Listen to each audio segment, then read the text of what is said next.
तो पिछले वीडियो में हमने बात की थी मियोसिस सेल डिवीज़न की जो थ्योरी थी।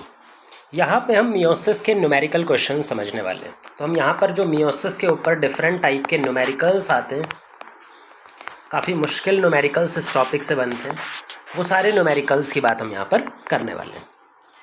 न्यूमेरिकल्स के थ्रू पढ़ना सेल डिवीज़न को सबसे बेस्ट स्टडी माना जाता है, क्योंकि जब आप न्यूमेरिकल सॉल्व करते हैं ना सेल डिवीज़न के, तो आपको chromatids, number of chromosome, ploidy, ये सारी चीज़ें बहुत अच्छे से क्लियर हो जाएंगी। पहले सिंपल क्वेश्चन स्टार्ट करते हैं, फिर धीरे धीरे करके हम मियोसिस के डिफ़िकल्ट क्वेश्चन पर चलेंगे। मान लीजिए हमारे पास में मेल गैमीट फॉर्मेशन की बात आती है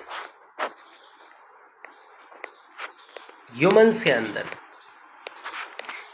के अंदर में मेल गैमीट फॉर्म करने का काम करता है गैमीट मदर सेल, जो कि डिप्लॉइड मियोसाइट है, गैमीट मदर सेल। और एक गैमीट मदर सेल डिवाइड करके 4 स्पर्म फॉर्मेशन करती है या फिर 4 मेल गैमीट का फॉर्मेशन करती है। ठीक है, ये आपको पता ही होगा, आइडिया होगा। अब हमारा क्वेश्चन ये है कि अगर हमें टोटल 50 स्पर्म चाहिए, ठीक है, हमें टोटल कितने चाहिए? 50। चलो 50 भी हटा देते हैं, 40 ले लेते हैं पहले, सबसे सिंपल वाला। 40 स्पर्म चाहिए, तो इसके लिए हमें कितने गैमीट मदर सेल की ज़रूरत पड़ेगी? 40 स्पर्म सेल बनाने के लिए कितने गैमीट मदर सेल की ज़रूरत पड़ेगी? कुछ नहीं करना होता ऐसे क्वेश्चन में, क्योंकि एक गैमीट मदर सेल 4 गुने स्पर्म बनाएगी। हर एक गैमीट मदर सेल 4 स्पर्म बनाती है, तो 4 से मल्टीप्लाई करते हैं। तो अगर हमें गैमीट मदर सेल का नंबर निकालना है तो स्पर्म को 4 से उल्टा ले जाकर डिवाइड कर दो। तो जब हम स्पर्म को 40 को 4 से डिवाइड करेंगे तो स्पर्म सेल कितने आ जाएंगे? Gamete mother cell 10 gamete mother cell की मदद से हम 40 स्पर्म सेल ह्यूमन मेल में बना सकते हैं। ये मेल की बात है। अगर हम फीमेल गैमीट की बात करें तो वहाँ पे कंडीशन थोड़ा सा अलग हो जाता है। जो फीमेल्स होती है ना, वहाँ पे गैमीट प्रोडक्शन इतना एफिशिएंट नहीं है, मेल्स जितना एफिशिएंट नहीं होता है। वहाँ पे एक गैमीट मदर सेल जो कि डिप्लॉइड मदर सेल है, वो मियोसिस करती है और मियोसिस करके टोटल 4 सेल बनाती है, लेकिन 4 में से सिर्फ एक सेल ही फंक्शनल होता है। ये तीनों नॉन फंक्शनल होते हैं। तो फीमेल के अंदर में जो गैमीट प्रोडक्शन है वो मेल जितना एफिशिएंट नहीं होता है, 4 में से एक ही फंक्शनल होता है। अच्छा, कई बार कंडीशन ऐसे भी पूछ लेती है कि मान लो एक फीमेल है जिसको टोटल 80 एग्स का प्रोडक्शन करना है। अब इस 80 एग का प्रोडक्शन करने के लिए कितनी गैमीट मदर सेल की ज़रूरत पड़ेगी? Number of gamete mother cell कितने लगेंगे? फिर से वही क्वेश्चन रिपीट करना है। एक गैमीट मदर सेल एक एग का प्रोडक्शन करती है मैचुरेशन के बाद, क्योंकि जो बाकी 3 होते हैं वो तो डीजनरेट हो जाती हैं, तो ख़राब हो जाते हैं, तो इनका तो काम है नहीं। वैसे भी जो बचता है वो सिर्फ एक। तो अगर 80 एग बनाने हैं तो कितने गैमीट मदर सेल लगेंगे? 80। तो 80 के लिए हमें 80 ही गैमीट मदर सेल लगेंगे। ठीक है, तो ये काफ़ी इंपॉर्टेंट क्वेश्चन हैं जो कई बार इस तरह के इस टॉपिक से पूछ लिए जाते हैं।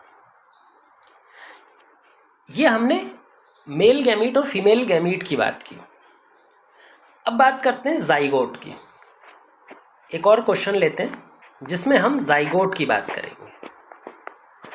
अच्छा, जाइगोट कैसे बनता है भाई? जाइगोट एक मेल गैमीट का फ्यूजन होता है और एक फीमेल गैमीट का फ्यूजन होता है। तो एक मेल गैमीट फ्यूज करता है, एक फीमेल गैमीट फ्यूज करता है, और दोनों के फ्यूज करने से क्या बनता है? एक जाइगोट बनता है। इतना तो हमें आइडिया है ही। अब क्वेश्चन जो पूछता है ना, वो जाइगोट का नंबर देकर के आपको मियोसिस का नंबर या फिर गैमीट मदर सेल का नंबर पूछ लेता है। जैसे मैं बोलूं कि अगर मुझे टोटल 100 जाइगोट चाहिए,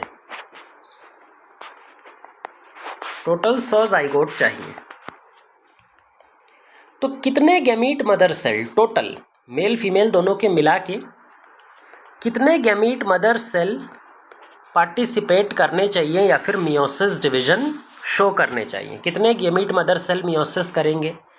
तो हमें जा कर के फाइनली लास्ट में 100 जाइगोट मिलने के चांसेस बनते हैं। इस तरह के क्वेश्चन को करने के लिए हम पेन चेंज कर देते हैं, थोड़ा सा ये लंबा जाएगा।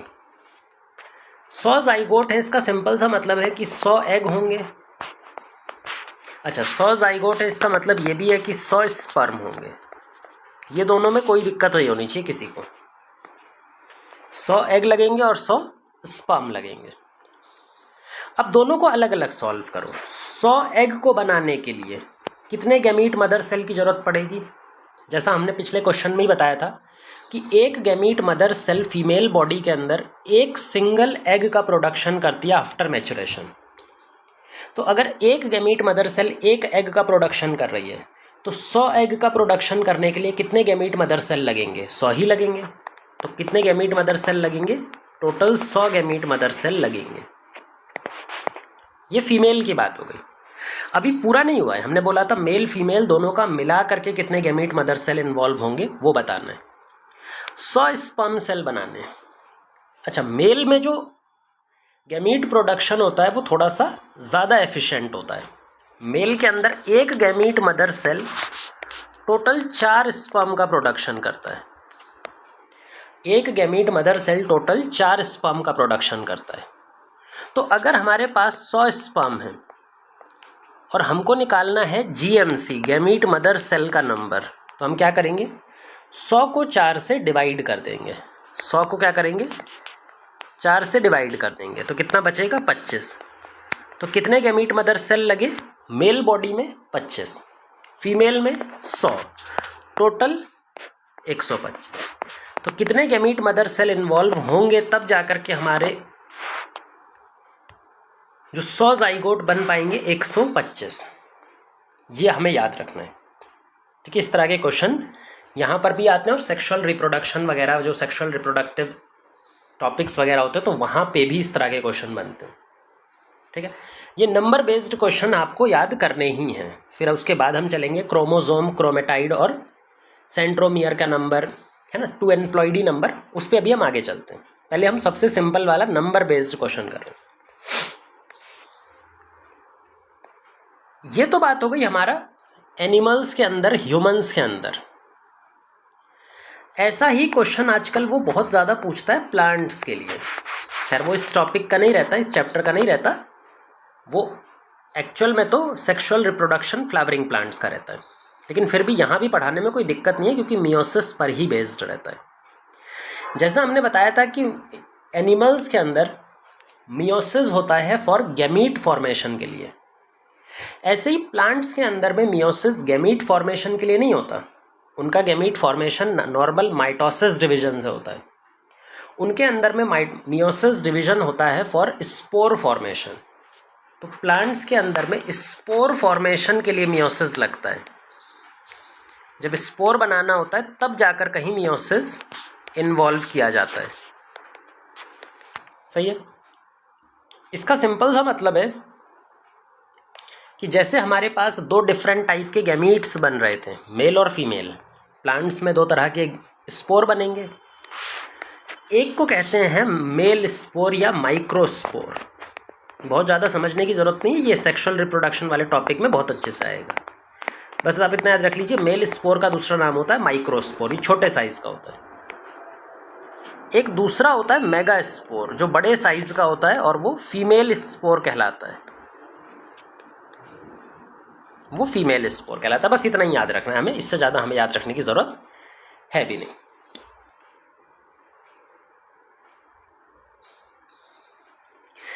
अब जैसा सेम ह्यूमंस के अंदर पे गैमीट के लिए कंडीशन थी ना, वैसा ही कंडीशन मेगा स्पोर और माइक्रोस्पोर को लेकर के बनती है कंडीशन। ये माइक्रोस्पोर जो है ना, इसी का दूसरा नाम होता है पोलन ग्रेन। आपने माइक्रोस्पोर भले से नहीं सुना होगा पर पोलन ग्रेन जरूर सुना होगा कि भाई पोलन ग्रेन के बारे में बात कर रहे हैं, ये हम याद रखेंगे। अब ये क्वेश्चन कैसा आता है ये समझ लो। एक स्पोर मदर सेल, जो मेल के अंदर में स्पोर मदर सेल है, जिसको हम माइक्रोस्पोर मदर सेल भी बोलते हैं क्योंकि ये माइक्रोस्पोर बनाती है, माइक्रोस्पोर मदर सेल। एक microspore mother cell meiosis division करती है और मियोसिस डिवीजन करके 4 माइक्रोस्पोर का प्रोडक्शन करती है, जो चारों की चारों हैप्लॉइड होती हैं और स्पोर मदर सेल डिप्लॉइड होती है। तो एक माइक्रोस्पोर मदर सेल कितने माइक्रोस्पोर बनाती है? 4। यानी कि हम ये भी बोल सकते हैं 4 पोलन ग्रेन बनाती है, टोटल 4 पोलन ग्रेन बनाती है। वहीं पर अगर हम फीमेल बॉडी के अंदर बात करें और उस पर जो स्पोर मदर सेल होती है SMC, जिसको हम मेगा स्पोर मदर सेल भी बोलते हैं, इसका पूरा नाम होता है मेगा स्पोर मदर सेल। जब इसमें मियोसिस होता है तो टोटल 4 स्पोर बनते हैं स्टार्टिंग में, लेकिन 3 डीजनरेट हो जाते हैं। जो बचता है वो कितना? एक सिंगल मेगा स्पोर। जो बचता है वो कितना बचता है? एक बेटा सिंगल मेगा स्पोर। इसका मतलब देखो फीमेल के अंदर वही वाली कंडीशन आ गई जैसे हमने एनिमल्स में बताया था। फर्क सिर्फ इतना है, वहाँ गैमीट्स को लेकर के था, यहाँ पे स्पोर को लेकर है। Female spore mother cell meiosis करके एक स्पोर बनाती है मेगा स्पोर, और मेल मदर सेल में मतलब माइक्रोस्पोर मदर सेल जो है, मेल स्पोर मदर सेल जो है वो 4 डिफरेंट माइक्रोस्पोर या फिर 4 पोलन ग्रेन बनाती है। ये थोड़ा सा हमें पता होना चाहिए, ये क्वेश्चन यहाँ पे नहीं, बाद में आपसे पूछे जाएंगे। एक क्वेश्चन ले लेते हैं इसी का। मान लो हमारे पास में 40 पोलन ग्रेन बनाने हैं हमें। 40 पोलन ग्रेन बनाने के लिए number of meiosis division, number of meiosis, कितने बार मियोसिस डिवीजन टोटल चलेगा? कुछ नहीं करना, सिंपल 40 पोलन ग्रेन बनाने हैं तो कितने पोलन मदर सेल लगेंगे या फिर स्पोर मदर सेल लगेंगे? 10। 40 को 4 से डिवाइड कर दो, बचेगा 10। 10 स्पोर मदर सेल लगेंगे जो कि डिप्लॉइड होंगे, और पोलन ग्रेन हैप्लॉइड होता है। 40 को 4 से डिवाइड किया। अच्छा, 10 पोलन मदर सेल में, स्पोर मदर सेल में 10 बार मियोसिस होगा, क्योंकि हर एक सेल एक ही बार मियोसिस करता है। तो मियोसिस तो एक ही बार करता है, तो 10 सेल 10 बार मियोसिस करेंगे और 40 पोलन ग्रेन का प्रोडक्शन करेंगे। यही अगर मेगा स्पोर होता तो उसमें फिर एक मेगा स्पोर मदर सेल एक ही मेगा स्पोर बना पाती है। ये सिंपल नंबर वाले क्वेश्चन है जो बच्चे थोड़ी प्रैक्टिस के बाद समझ जाते हैं। अब चलते हैं डिफिकल्ट टाइप के क्वेश्चन जो बेस्ड होते हैं प्लॉइडी लेवल पर। प्लॉइडी लेवल पर बेस्ड होते हैं। आपको पता है कि भाई मियोसिस में प्लॉइडी चेंज होती है। मियोसिस के अंदर में जो प्लॉइडी होती है पेरेंट सेल की, उसका हाफ हो जाता है डॉटर सेल में। तो अगर हमारे पास में प्लॉइडी चेंज हो रही है तो क्रोमोसोम के नंबर के रिलेशन में, प्लॉइडी के रिलेशन में हमें चीज़ें पता होनी चाहिए। देखो प्लॉइडी का मतलब क्या होता है? Genome set. किसी ऑर्गेनिज्म की बॉडी में कितने जीनोम सेट प्रेजेंट है उसको बोलते हैं उसकी प्लॉइडी। जीनोम सेट का मतलब होता है कि एक पर्टिकुलर स्पीसीज में अलग अलग टाइप के कितने क्रोमोसोम प्रेजेंट हैं, और जीनोम सेट को हम N से रिप्रेजेंट करते हैं। जीनोम सेट हमेशा हैप्लॉइड होता है, सिंगल सेट। अब इस N के अंदर कितने क्रोमोसोम है वो स्पीसीज टू स्पीसीज वेरी करता है। जैसे अगर ह्यूमंस की बात करें तो ह्यूमंस के जीनोम में कितने क्रोमोसोम हैं? 23 क्रोमोसोम है। लेकिन क्या सारी स्पीसीज अलग अलग टाइप की जो स्पीसीज हैं सबके अंदर 23 क्रोमोसोम होते हैं? बिल्कुल भी ऐसा सही नहीं है। किसी दूसरी स्पीसीज में 20 होंगे, किसी में 40 होंगे, किसी में 30 होंगे। तो जीनोम जो होता है वो हर स्पीसीज का यूनिक होता है। उसका सिंपल सा मतलब होता है कि सिंगल सेट ऑफ क्रोमोसोम जो किसी स्पीसीज में पाई जाती हैं। और जीनोम हमेशा हैप्लॉइड होता है क्योंकि उसमें एक ही सेट ऑफ जीनोम प्रेजेंट है।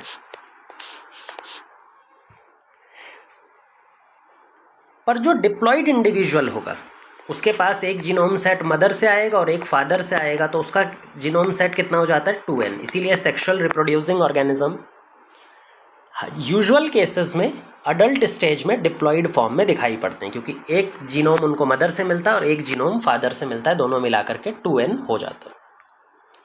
ये सिंपल प्लॉइडी है, ये आपको पहले भी पता होगी, बस इस पर न्यूमेरिकल क्वेश्चंस करते हैं। प्लॉइडी कैसे चेंज होती है डिफरेंट फेजेस में, हमें ये पता होना चाहिए।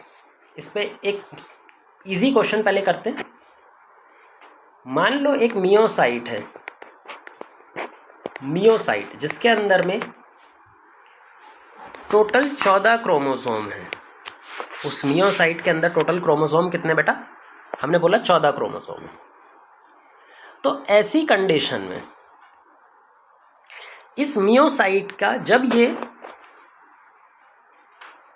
मेटाफेज 1 स्टेज में होगा तो उस टाइम पर इसके अंदर क्रोमोसोम नंबर हमें पता करना है, नंबर ऑफ क्रोमोसोम। अच्छा क्वेश्चन है, बहुत ज़्यादा मुश्किल भी नहीं है और बहुत ज़्यादा इजी भी नहीं है। ठीक है, अब ध्यान रखेंगे, मैं आपको हिंट देता हूँ इस तरह के क्वेश्चन को सॉल्व करने का।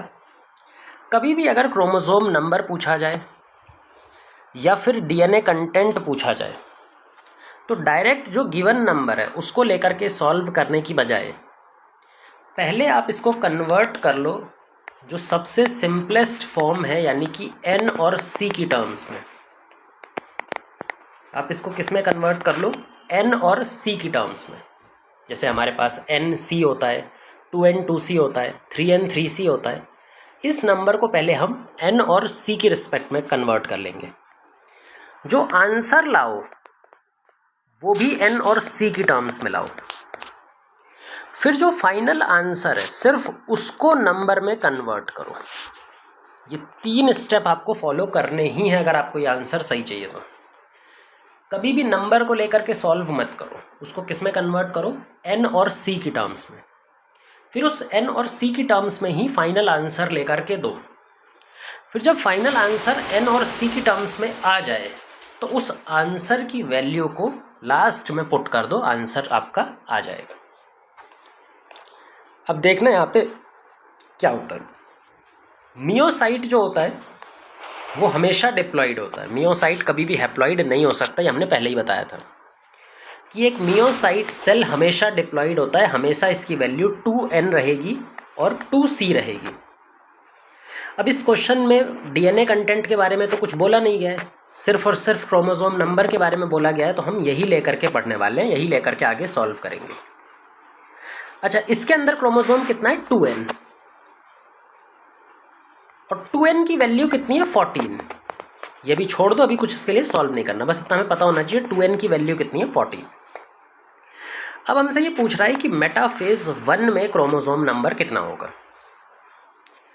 अगर आपको कुछ भी याद नहीं है तो आप G1 से लेकर के मेटाफेज तक एक एक फेज को काउंट कर लो।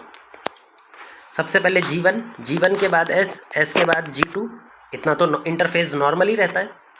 इसके बाद प्रोफेज 1 और इसके बाद मेटाफेज 1। और हमसे क्या पूछा गया है, कहाँ पे, कौन से फेज में? मेटाफेज 1 में। तो एक एक करके सब कर रख लो, बहुत इजी होता है। G1 में कितना होता है? 2n 2c, ये आपको पता ही होगा। S में कितना होता है? 2n 4c। ये वाला हटा भी देंगे तो चल जाएगा क्योंकि हमें तो सिर्फ क्रोमोसोम नंबर से मतलब है। G2 में क्रोमोसोम नंबर चेंज नहीं होता, प्रोफेज में क्रोमोसोम नंबर चेंज नहीं होता, मेटाफेज में क्रोमोसोम नंबर चेंज नहीं होता। यहाँ भी 2n, यहाँ भी 2n, यहाँ भी 2n, यहाँ भी 2n, यहाँ भी 2n। तो इसका मतलब मेटाफेज 1 में जो क्रोमोसोम नंबर आएगा वो 2n के बराबर ही आएगा। और 2n की वैल्यू कितनी है? 14। तो जो क्रोमोसोम मेटाफेज 1 में आएगा वो 14 ही आएगा, सिंपल। ठीक है, तो अगर आपको नहीं भी आता, वैसे तो आपको अब आ जाएगा धीरे धीरे, लेकिन नहीं भी आता तो आप इसको n और c की टर्म्स में रख के लास्ट में आंसर निकाल के आंसर की वैल्यू एकदम फाइनल आंसर में पुट करनी है, तो आपका सही आंसर ही हमेशा आएगा। एक और क्वेश्चन देखते हैं। मान लो किसी प्लॉइडी है गैमीट की, हैप्लॉइड। गैमीट तो हैप्लॉइड ही होता है। और इसके अंदर में जो क्रोमोसोम का नंबर है, जो यहाँ पे क्रोमोसोम का नंबर है वो है 20, यहाँ पे क्रोमोसोम का नंबर है 20। ऐसी कंडीशन में हमसे ये क्वेश्चन पूछा गया है कि इस सेल में एस फेज, जब इंटरफेज चल रहा था उसका भी एस फेज चल रहा था, तो एस फेज के दौरान नंबर ऑफ क्रोमोसोम कितने थे। Number of chromosome S phase में कितने थे ड्यूरिंग मियोसिस डिवीजन। ये क्वेश्चन हमें करके बताना है। थोड़ा अच्छा क्वेश्चन है, मियोसिस के क्वेश्चन सिंपल वाले भी दिमाग उनमें लग रहा होता है। देखो नंबर वन का क्वेश्चन है ना, पहले क्या चेंज करो, एन और सी की टर्म्स में चेंज करो।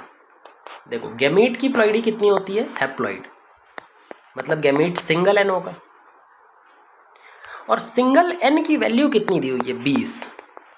जो हैप्लॉइड क्रोमोसोम नंबर है वो यहां पर कितना दिया हुआ है 20। अब बात करते हैं एस फेज की।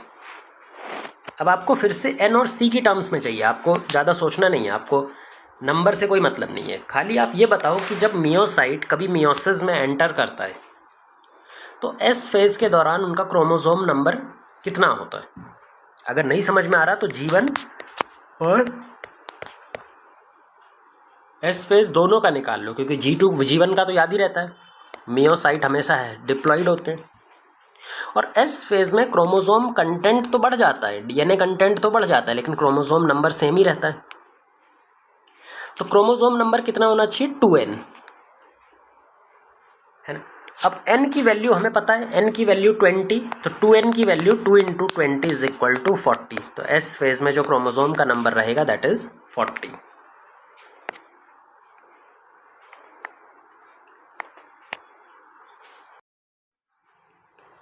एक और क्वेश्चन है हमारे पास,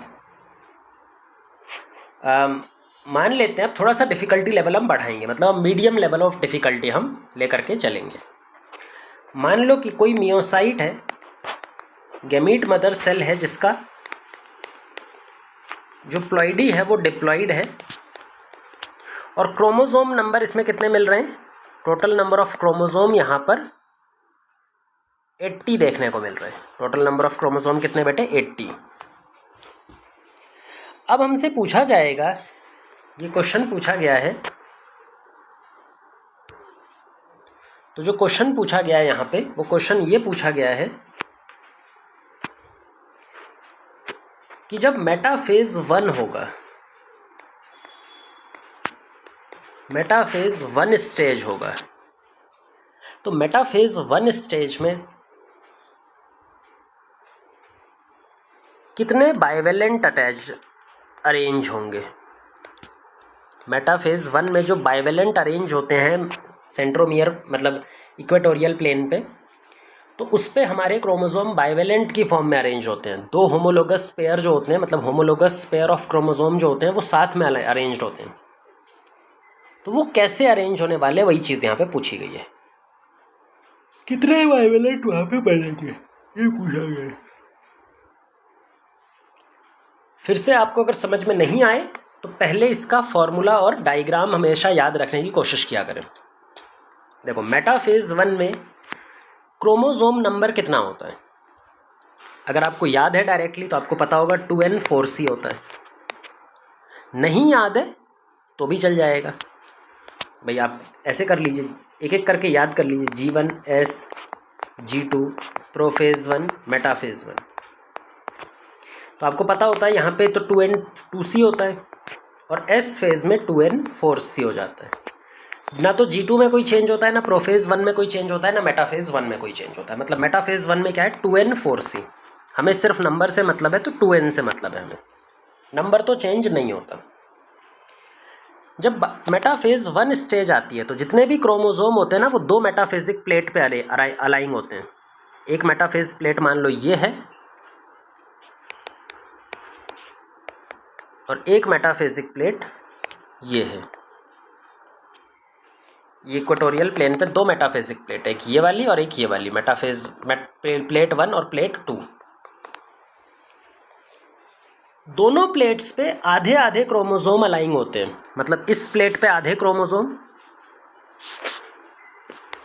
हैप्लॉइड नंबर ऑफ क्रोमोसोम और इस वाली प्लेट पे भी हैप्लॉइड नंबर ऑफ क्रोमोसोम, क्योंकि हमेशा पेयर में अलाइन होने वाले हैं। तो 1 की जो 2 कॉपीज़ हैं वो ऐसे अलाइन होगी, सेकंड की जो 2 कॉपीज़ होती हैं वो ऐसे, तो हर क्रोमोसोम की 2 कॉपीज़ ऐसे पेयर में अलाइन होंगी। तो एक मेटाफेजिक प्लेट पर हैप्लॉइड नंबर ऑफ क्रोमोसोम और दूसरी पर भी हैप्लॉइड नंबर ऑफ क्रोमोसोम, दोनों पर हैप्लॉइड नंबर ऑफ क्रोमोसोम रहेगा।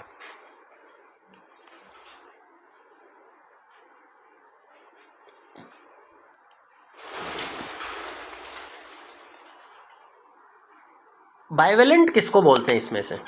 भाई जो होमोलोगस क्रोमोसोम का ये पूरा पेयर है ना, इसको एक बाइवेलेंट बोलते हैं। जैसे 1 क्रोमोसोम की 2 कॉपीज़ ये आपस में होमोलोगस और ये एक सिंगल बाइवेलेंट बना रही हैं। सेकंड क्रोमोसोम की 2 कॉपीज़ ये और ये एक सिंगल बाइवेलेंट का फॉर्मेशन कर रही हैं। तो हर एक क्रोमोसोम की जो 2 कॉपीज़ होती हैं वो एक सिंगल बाइवेलेंट का प्रोडक्शन करती हैं। तो टोटल बाइवेलेंट कितने बनेंगे? तो टोटल बाइवेलेंट बनेंगे डिप्लॉइड सेल में जितने क्रोमोसोम हैं उसके आधे। तो अगर टोटल क्रोमोसोम 2n है तो बाइवेलेंट कितने बनेंगे? n, यानी कि haploid number of chromosome.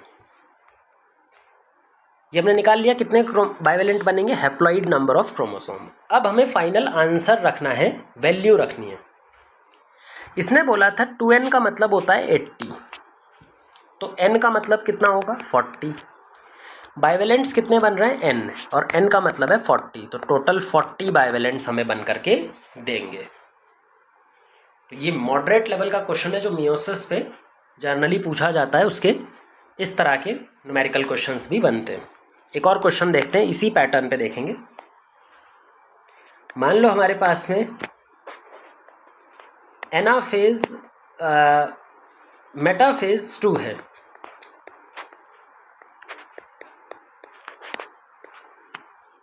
Metaphase 2 के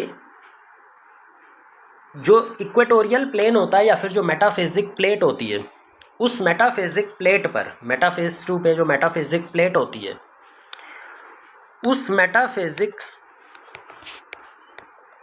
प्लेट पर total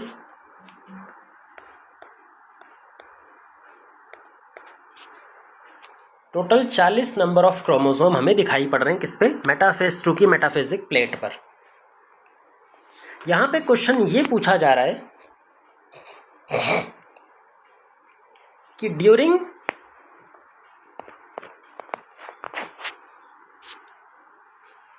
prophase 1 number of chromosome,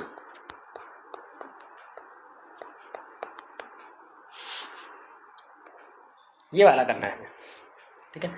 इसमें बोला गया है कि भाई मेटाफेज 2 है, उसकी मेटाफेजिक प्लेट पर 40 क्रोमोसोम है, तो प्रोफेज 1 में कितने क्रोमोसोम नंबर प्रेजेंट होंगे? सब कुछ n और c की टर्म्स में ले जाओ। मेटाफेज 2 में कितने क्रोमोसोम होते हैं जो प्लेट पर अलाइन होंगे?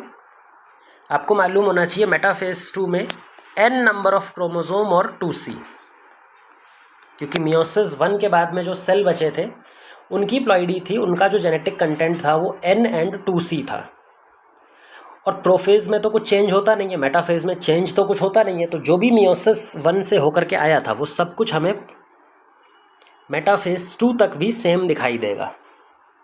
तो मियोसिस 1 में क्या होकर के आया था? n और 2c। तो मेटाफेज 2 में भी कितना दिखाई देगा?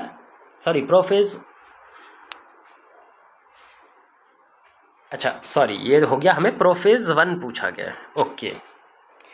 और प्रोफेज 1 में कितना रहता है? प्रोफेज 1 में 2n4c, ये भी आपको पता होगा भाई। s फेज के बाद में 2n4c हो गया था, और ना तो G2 फेज में चेंज होता है ना प्रोफेज 1 में चेंज होता है। अब यहाँ बोला गया है कि मेटाफेजिक प्लेट पर टोटल 40 क्रोमोसोम अलाइन है। हमें ये भी पता होता है कि भाई मेटाफेज 2 में सिर्फ सिंगल मेटाफेजिक प्लेट बनती है, सारे क्रोमोसोम एक ही मेटाफेजिक प्लेट बनाते हैं। तो जो ये 40 मेटाफेजिक क्रोमोसोम है वो 40 के 40 यहाँ पर अलाइन होंगे। और ये 40 किसको रिप्रेजेंट कर रहे हैं?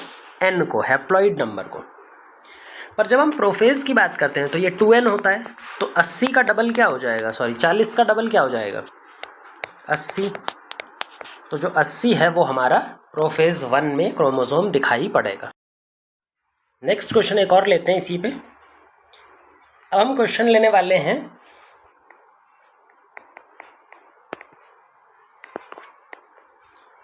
सपोज करो कि हमारे पास जो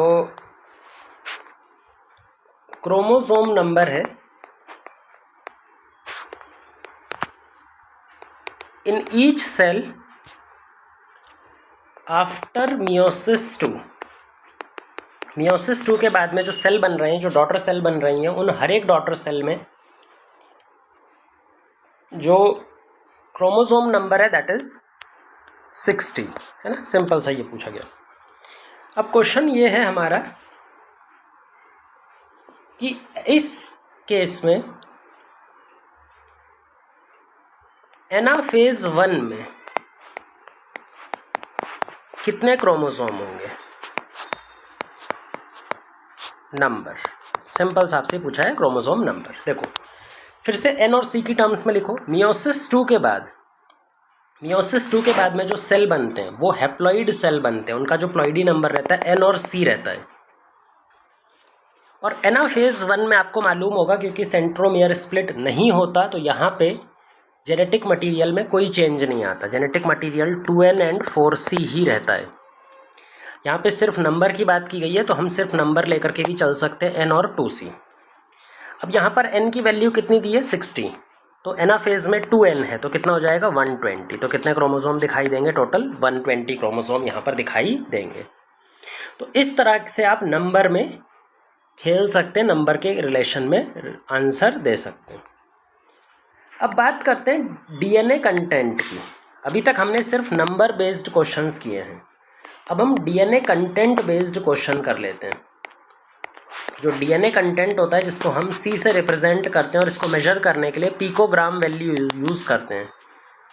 इसको मेजर करने के लिए हम पिकोग्राम इस्तेमाल करते हैं और इसको रिप्रेजेंट हम सी वैल्यू से करते हैं, है ना। ये भी हमें डायरेक्ट आंसर देगा। हमें डायरेक्ट एन और सी की वैल्यू अगर पता है, सी की वैल्यू पता है अलग अलग फेजेस में, तो डायरेक्ट आंसर आ जाता है। जैसे मैं अगर एक बार बताऊं आपसे, पहले सिंपल स्टार्ट करते हैं कि मेटाफेज 1 में एक सेल के पास टोटल डीएनए कंटेंट है 200 पिकोग्राम। ये वैल्यू है 200 पिकोग्राम। तो ऐसे सेल के मेटाफेज 2 में डीएनए कंटेंट कितना होगा। ऐसे सेल के मेटाफेज 2 के डीएनए कंटेंट कितना हो जाएगा, यही हमें बताना है। कुछ नहीं करना, हमें सिंपल एन और सी की वैल्यू में लिखो। मेटाफेज 1 जो होता है वो एन और सी की वैल्यू में कितना होता है 2n 4c। ये आपको याद होना चाहिए अब, डायरेक्ट 2n 4c। और मेटाफेज 2 कितना होता है बेटा, मेटाफेज 2 n और 2c, है ना। ये वैल्यू आपको अब डायरेक्ट याद होनी चाहिए, है ना। अगर नहीं याद है, अगर बहुत बेकार कंडीशन है, तो आप ऐसा भी याद रख सकते हैं कि भाई G1 S G2, वैसे ये मैं प्रेफर नहीं करता, अभी आपको याद होना चाहिए एनाफेज 1 टीलोफेज 1, ठीक है। फिर उसके बाद में आप प्रोफेज 2 मेटाफेज 2 एनाफेज 2 और टीलोफेज 2 ऐसे भी लिख सकते हैं, बट ये थोड़ा प्रॉब्लमेटिक हो जाएगा। फिर उसके बाद में G1 में कितना होता है 2n 2c, S में 2n 4c। इसके बाद चेंज हमें दिखाई पड़ता है कहाँ पे, सीधा टीलोफेज 2 में। बाकी सब यहाँ पे सेम रहता है, यानी कि 2n 4c। टीलोफेज 2 में n और 2c हो जाता है। प्रोफेज 1 में n और 2c रहता है, बाकी सब में चेंज सेम रहता है। एनाफेज 2 में फिर चेंज होता है 2n 2c, और टीलोफेज 2 में फिर से चेंज होता है n और c। तो तीन ही जगह पर चेंज ही आता है, चेंज तीन ही जगह पर आता है।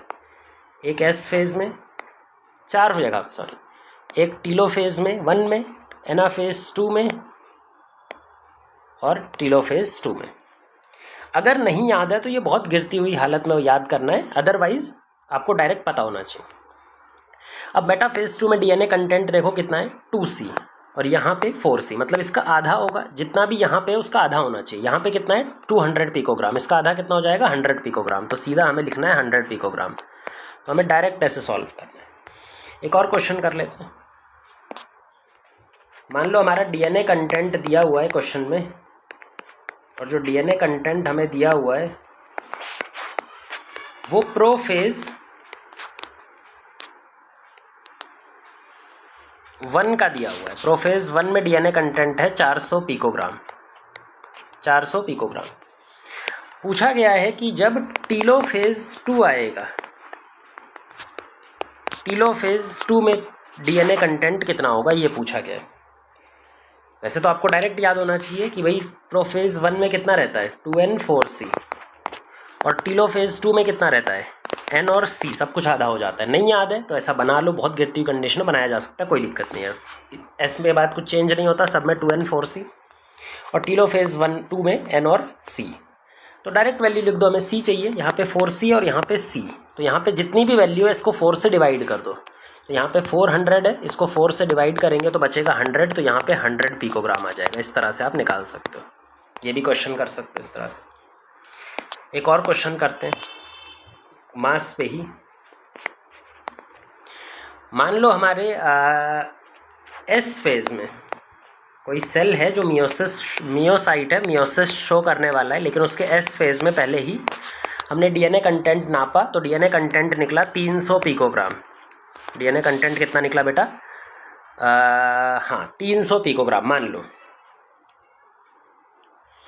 अब 300 पिकोग्राम अगर यहाँ पे डीएनए कंटेंट निकला है तो हमसे पूछा गया है कि जो मेटाफेज होगा, मेटाफेज 1, उसके हर एक ईच प्लेट पर, आपको पता होगा मेटाफेज 1 में 2 मेटाफेज प्लेट बनती हैं। हमसे ये पूछा गया है कि हर एक मेटाफेज प्लेट पर डीएनए कंटेंट कितना होगा। बेटा ये थोड़ा सा ध्यान से इस तरह का क्वेश्चन करते हैं, क्योंकि यहाँ पे हमें पूरा डीएनए कंटेंट नहीं पूछा, हमें पूछा गया है हर एक मेटाफेज प्लेट पे, एक सिंगल मेटाफेज प्लेट पे पूछा गया है। तो पहले तो हर चीज़ एन और सी की टर्म्स में निकालो। एस फेज कितना होता है एन और सी की टर्म्स में, अब हम डायरेक्ट लिखना सीखना ही होगा 2N4C। और मेटाफेज 1 कितना होता है बेटा? मेटाफेज 1 जो वैल्यू होती है वो 2N4C, चेंज नहीं होता, पर ये टोटल होता है। हमें मालूम है आधा क्रोमोसोम इधर अरेंज्ड होता है एक मेटाफेजिक प्लेट पे और आधा दूसरी मेटाफेजिक प्लेट पे। तो 2 मेटाफेजिक प्लेट बनती है, एक ये वाली और एक ये वाली, मेटाफेज प्लेट 1 और प्लेट 2।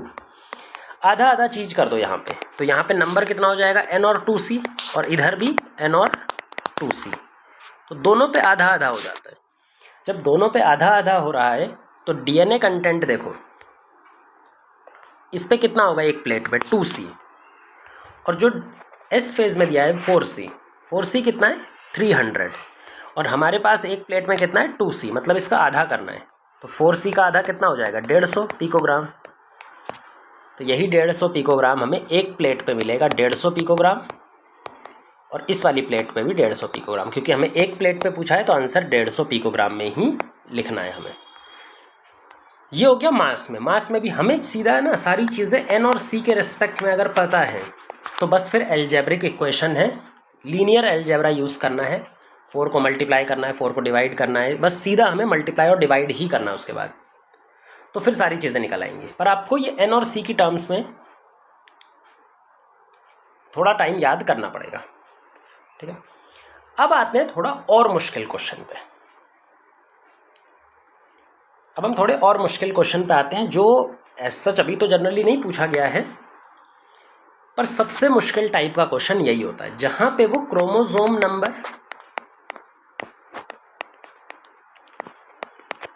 सेंट्रोमियर नंबर, अब वो बात करेगा क्रोमोसोम के डिफरेंट कंपोनेंट्स, सेंट्रोमियर का नंबर पूछ लेगा, वो काइनेटोकोर का नंबर पूछ लेगा। सेंट्रोमियर के आसपास 2 प्रोटीन होते हैं जिनको बोलते हैं काइनेटोकोर, तो वो उसका नंबर पूछ लेगा। अच्छा, वो एक और चीज का नंबर पूछ सकता है, वो पूछ सकता है क्रोमेटिड्स का नंबर। ये बहुत मुश्किल हो जाते हैं इस तरह के क्वेश्चन करना के लिए, आपको बहुत डीप अंडरस्टैंडिंग फिर होनी चाहिए। एन और सी तो चाहिए ही, बट उसके साथ में आपको ये पता होना चाहिए कि क्रोमोसोम, सेंट्रोमियर, काइनेटोकोर, क्रोमेटिड्स, ये सब किसको कहा जाता है ना। इसके अलावा क्रोमोसोम की आर्म, ये भी लिख लो। ये सब चीज़ें हमें अलग अलग पता होनी चाहिए।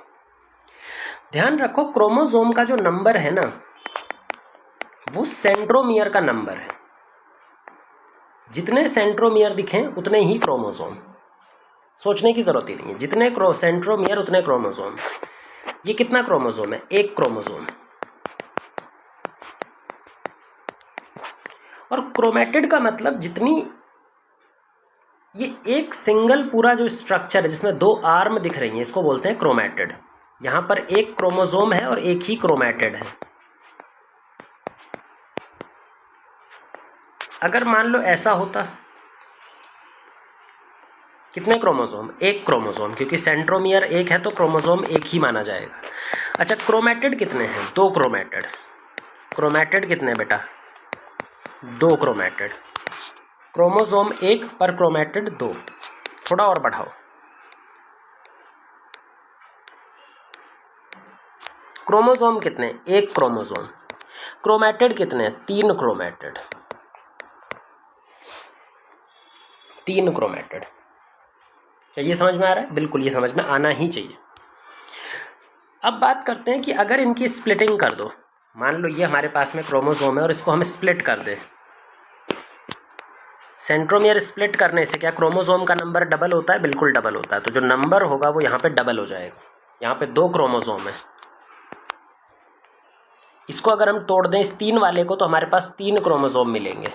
अब हमारे पास तीन क्रोमोसोम है। ये बहुत अच्छे से हमें ध्यान में रखना पड़ेगा। क्रोमोसोम क्रोमेटिड का नंबर, क्रोमोसोम का नंबर सेंट्रोमियर से काउंट करो, और ये जो लंबे से धागे दिख रहे हैं ऐसे ऐसे, जो इसको बोलते हैं क्रोमेटिड। एक क्रोमेटिड में दो आर्म होती हैं। एक क्रोमेटिड में एक आर्म ये होती है और एक आर्म ये होती है, तो एक क्रोमेटिड में टोटल दो आर्म। ठीक है, ये थोड़ा सा पता होना चाहिए। फिर बात करेंगे kinetochore. What is kinetochore? Kinetochore हमारा सेंट्रोमियर के बगल बगल में दो प्रोटीन डिस्क होती हैं जिनको हम काइनेटोकोर बोलते हैं। हर क्रोमोसोम के सेंट्रोमियर के बगल में ऐसे दो काइनेटोकोर होते हैं। हर सेंट्रोमियर के बगल में दो काइनेटोकोर, चाहे वो इस स्टेज में दिखाई दे चाहे वो इस स्टेज में दिखाई दे, ये भी दो काइनेटोकोर। क्रोमोसोम जब भी रहेगा अकेला तो उसके पास दो काइनेटोकोर रहेंगे ही रहेंगे। ठीक है, ये समझ में आना चाहिए। तो इससे काफ़ी इम्पॉर्टेंट आपका क्लियर होता है। ये काइनेटोकोर वो रीजन है जिससे आकर के स्पिंडल फाइबर जुड़ते हैं। डायरेक्ट स्पिंडल फाइबर सेंट्रोमियर से नहीं जुड़ते, स्पिंडल फाइबर जुड़ते ही काइनेटोकोर प्रोटीन से हैं। तो काइनेटोकोर बेसिकली डिस्क जैसे प्रोटीन होते हैं, डिस्क शेप, और इन्हीं प्रोटीन से आकर के क्या जुड़ता है? हमारा स्पिंडल फाइबर आकर के क्रोमोसोम से जुड़ता है। अब देखते हैं क्वेश्चन कैसे आते हैं। सारा हो गया ना ये टॉपिक जो चार हमने बताए थे, काइनेटोकोर, क्रोमेटिड्स, आर्म। ठीक है, अब बात करते हैं क्वेश्चन कैसे आते हैं। ये सबसे मुश्किल टाइप के क्वेश्चन होने वाले हैं। मान लो हमारे पास में G1 फेज में 16 क्रोमेटिड्स हैं।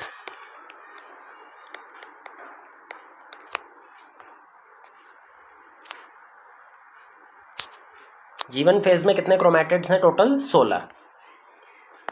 तो ऐसी कंडीशन में एनाफेज 2 में सेल के अंदर टोटल क्रोमेटिड्स कितने दिखाई देंगे?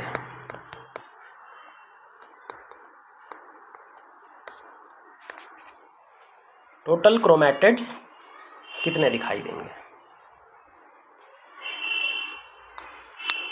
अब देखो, फिर से हमें पता होना चाहिए पहले तो कि N और C के रिस्पेक्ट में G1 क्या होता है। G1 is equal to 2N 2C। मतलब कि यहाँ पे हर एक क्रोमोसोम और क्रोमेटिड का नंबर सेम रहेगा, ऐसा, क्योंकि 2N और 2C, हर क्रोमोसोम पे एक ही क्रोमेटिड, एक ही DNA दिखेगा। सही है। अच्छा, एनाफेज 2 में बात करें तो एनाफेज 2 में कैसा कंटेंट होता है? N 2N 2C, यहाँ पर भी सेम यही रहता है, 2N 2C। मतलब यहाँ पर भी सारे क्रोमोसोम ऐसे रहेंगे क्योंकि दोनों बराबर आ रहे हैं। देखो, बड़ा कोई भी ज़्यादा बड़ा नहीं है, तो दोनों जितने सेंट्रोमियर उतने ही क्रोमेटिड, जितने सेंट्रोमियर उतने ही क्रोमेटिड। तो यहाँ पे जो 16 क्रोमैटिड्स की बात की गई है वो मतलब एक एक क्रोमोसोम ही की बात कर रहा है, क्योंकि यहाँ पे हर एक क्रोमोसोम पे एक ही क्रोमैटिड है। तो अब आप क्रोमोसोम को लेकर के भी सॉल्व कर सकते हो। तो यहाँ पे 2n की वैल्यू कितनी हो गई? 16। 2n की वैल्यू कितना हो गई? 16, क्योंकि क्रोमैटिड्स तो एक ही एक है, तो क्रोमोसोम क्रोमैटिड सब एक जैसे ही हैं, 16। और एनाफेज 2 में भी कितना क्रोमैटिड होता है? सेम, बिल्कुल बराबर, और 2n मतलब 16। तो यहाँ पे भी क्रोमैटिड का नंबर 16 ही होगा। ये मुश्किल होता है नो डाउट, पर धीरे धीरे करके आता है।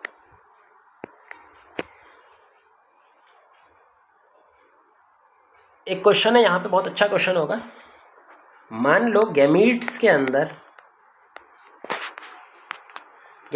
अंदर में जो क्रोमोसोम का नंबर है, गैमीट्स के अंदर किसी स्पीसीज में जो क्रोमोसोम का नंबर है दैट इज 40। 40 क्रोमोसोम किसी गैमीट के अंदर प्रेजेंट है। क्वेश्चन ये पूछा जा रहा है कि जब मेटाफेज होता है, मेटाफेज स्टेज में टोटल क्रोमैटिड्स कितने होंगे? मेटाफेज स्टेज में टोटल क्रोमैटिड्स पूछे गए हैं। सुनना, यहाँ पे आराम से याद आएगा। देखो, गैमीट्स के अंदर कितने क्रोमोसोम है? 40। और गैमीट की कंडीशन कैसी होती है? N और C, मतलब हर क्रोमोसोम पे एक क्रोमैटिड, ऐसा। तो ये भी बोल सकते हो जितने क्रोमोसोम हैं उतने ही क्रोमैटिड, तो 40 क्रोमोसोम यहाँ पर है। अच्छा, मेटाफेज 1 स्टेज, यहाँ पे मेटाफेज 1 लिखना था अपने को। मेटाफेज 1 स्टेज में क्रोमोसोम की कंडीशन क्या होती है? 2n4c। क्या ये डबल है इसके? हाँ, डबल का सिंपल सा मतलब है हर एक क्रोमोसोम पे 2 क्रोमैटिड, हर एक क्रोमोसोम पे 2 क्रोमैटिड। अब देखना यहाँ पर n की वैल्यू कितनी आई है? n की वैल्यू यहाँ पर 40 ही आई है, क्योंकि chromatid is equal to chromosome. यहाँ पर तो एक ही क्रोमोसोम पर एक ही क्रोमैटिड है, तो यहाँ पर तो n की वैल्यू 40 आ गई। और यहाँ पे n की वैल्यू कितने आएगी? यहाँ पे n की वैल्यू आएगी 80, डबल। पर डबल आंसर नहीं है, यहाँ पर ध्यान से देखो तो जो डीएनए कंटेंट है वो नंबर से भी डबल है। DNA content, DNA chromosome number 2n है और डीएनए कंटेंट 4c, तो ये डबल है इसका। क्योंकि ये डबल है तो क्रोमैटिड्स हर क्रोमोसोम पे 2-2 दिखेंगे। क्रोमोसोम टोटल 80 हैं, तो क्रोमैटिड्स टोटल 160, तो 160 क्रोमैटिड्स हमें यहाँ पर टोटल दिखाई देंगे। मुश्किल लगता है, इस थोड़े से डिफ़िकल्ट टाइप में जाता है, ईजिली समझ में नहीं आता, लेकिन अगर एक बार समझ में आ गया तो बहुत अच्छा कंसेप्ट भी बनता है इससे। एक और क्वेश्चन लिखो। मान लो हमारे मियोसिस के उस स्टेज में जहाँ पे काइज़माटा दिख रहा था, मियोसिस के उस स्टेज में जहाँ पर काइज़माटा दिखता है, वहाँ पर हमारा क्रोमोसोम नंबर है 100। मियोसिस के उस स्टेज में जहाँ पर काइज़माटा दिखता है, उस स्टेज के दौरान जो क्रोमोसोम का नंबर है वो है 100। तो ऐसी कंडीशन में एनाफेज 2 के दौरान कितने क्रोमैटिड्स दिखेंगे? एनाफेज 2 के दौरान कितने क्रोमैटिड्स दिखेंगे? सॉल्व करेंगे और आराम से आंसर आएगा। पहले एन और सी की टर्म्स में सब कुछ लिखो। काइज़माटा की बात कर रहा है, मतलब डिप्लोटीन की बात कर रहा है, और डिप्लोटीन किसका पार्ट होता है? प्रोफेज 1 का, मियोसिस 1 के प्रोफेज 1 का। और प्रोफेज 1 में हमें मालूम है 2n4c कंडीशन रहती है हमेशा, all through 2n4c condition. Anaphase 2 के बारे में पूछा गया है, एनाफेज 2 के बारे में पता होना चाहिए, कंडीशन होती है 2n2c, ये रटा होना चाहिए। अब लिखने का टाइम नहीं मिलेगा। ध्यान से देखो, यहाँ पे डीएनए का अमाउंट डबल है, मतलब जितने क्रोमोसोम हैं सब पे डबल डबल क्रोमैटिड्स प्रेजेंट है। इसका मतलब ही यही होता है, क्रोमोसोम नंबर के डबल हैं डीएनए अमाउंट। सही है। अब यहाँ पर हमसे पूछा गया है कि एनाफेज 2 में कितने क्रोमैटिड्स दिखेंगे। एनाफेज 2 में देखो दोनों बराबर हैं, मतलब कि सारे के सारे क्रोमोसोम ऐसे दिखेंगे, एक क्रोमोसोम पे एक ही क्रोमैटिड दिख रहा होगा। और टोटल कितने क्रोमोसोम है? 2n। यहाँ भी 2n, मतलब टोटल तो सेम ही है, यहाँ भी 100 ही रहेगा, यहाँ भी 100 ही रहेगा। लेकिन 100 क्रोमोसोम पर क्रोमैटिड कितने हैं? बराबर, जितने क्रोमोसोम उतने क्रोमैटिड, जितने क्रोमोसोम उतने क्रोमैटिड। तो 100 क्रोमोसोम पे 100 क्रोमैटिड ही दिखाई पड़ेंगे यहाँ पर, ना तो ज़्यादा दिखाई पड़ेंगे ना तो कम दिखाई पड़ेंगे। तो ये भी एक क्वेश्चन है। तो इस तरह के क्वेश्चन अगर आप सॉल्व करते रहेंगे, मुश्किल होते हैं क्वेश्चन, पर अगर इनको हम सॉल्व करते रहें रिपीटेडली तो बात बनती है। कई बार वो डायरेक्टली क्रोमोसोम नंबर ना दे करके कोई हमें ऐसा सेल दे देगा जिसका क्रोमोसोम नंबर हमसे एक्सपेक्टेड है कि हमें पता होना चाहिए, जैसे ह्यूमन सेल। वो डायरेक्टली हमें ह्यूमन सेल दे देगा और पूछेगा ह्यूमन सेल के अंदर मेटाफेज 1 में जो एक सिंगल मेटाफेज प्लेट है, सिंगल 2 मेटाफेज प्लेट बनती हैं, सिंगल मेटाफेज प्लेट पे नंबर ऑफ काइनेटोकोर,